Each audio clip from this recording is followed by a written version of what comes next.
Voyager 1 ಅನ್ನು September 5, 1977ರಂದು ಉಡಾವಣೆ ಮಾಡಲಾಯಿತು. ಇದು ಪ್ರಸ್ತುತ ಭೂಮಿಯಿಂದ ಸುಮಾರು 25 ಬಿಲಿಯನ್ ಕಿಲೋಮೀಟರ್ ದೂರದಲ್ಲಿದೆ. ಇದು ಗಂಟೆಗೆ ಸುಮಾರು 60,000 ಕಿಲೋಮೀಟರ್ ವೇಗದಲ್ಲಿ ಚಲಿಸುತ್ತಿದೆ. 25 ಬಿಲಿಯನ್ ಕಿಲೋಮೀಟರ್ ಎಂದರೆ ಭೂಮಿಯಿಂದ ಚಂದ್ರನಿಗೆ ಹೋಗಿ ಬರಲು ಬೇಕಾಗುವ ದೂರವನ್ನು 30,000 ಬಾರಿ ಕ್ರಮಿಸಿದಂತೆ.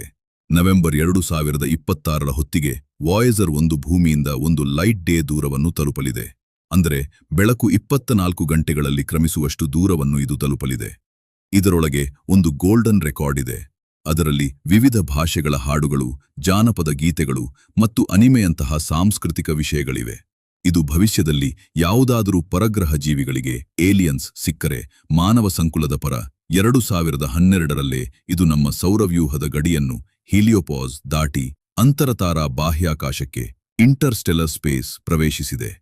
ವಾಯೇಜರ್ 1 ಕಳುಹಿಸುವ ರೇಡಿಯೋ ಸಿಗ್ನಲ್ ಭೂಮಿಗೆ ತಲುಪಲು ಸುಮಾರು 22 ಗಂಟೆಗಳ ಸಮಯ ಬೇಕಾಗುತ್ತದೆ. ವಾಯೇಜರ್ 1 ಮಾನವ ಇತಿಹಾಸದಲ್ಲೇ ಅತ್ಯಂತ ಸಾಹಸಮಯ ಪಯಣವನ್ನು ಕೈಗೊಂಡಿರುವ ಏಕೈಕ ವಸ್ತುವಾಗಿದೆ. ಇದು ನಮಗೆ ತಿಳಿಯದ ಬಾಹ್ಯಾಕಾಶದ ರಹಸ್ಯಗಳನ್ನು ಅನ್ವೇಷಿಸುತ್ತಾ ಮುನ್ನುಗ್ಗುತ್ತಿದೆ. ಇದೇ ರೀತಿಯ ಕಂಟೆಂಟ್ಗಾಗಿ ಸಬ್ಸ್ಕ್ರೈಬ್ ಮಾಡಿ.